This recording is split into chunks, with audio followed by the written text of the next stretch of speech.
We have overwhelming evidence of areas where certain figures were inflated in favor of Mr. Mnangagwa, areas where they deflated figures that were coming the MDC alliance side. So do you have evidence for this? Hardcore evidence, in fact, paper evidence, V11 forms, which are polling station-based forms.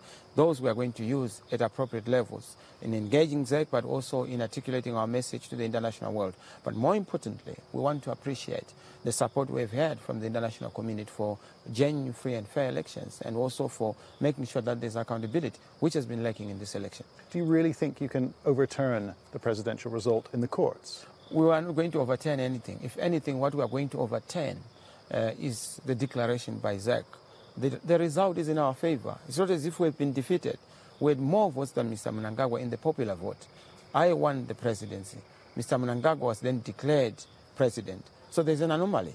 We need to undo the damage done by ZEC because of their lack of integrity, their lack of consistency, and of course their partisanship. Their bias is unbelievable. It even stings in high heaven.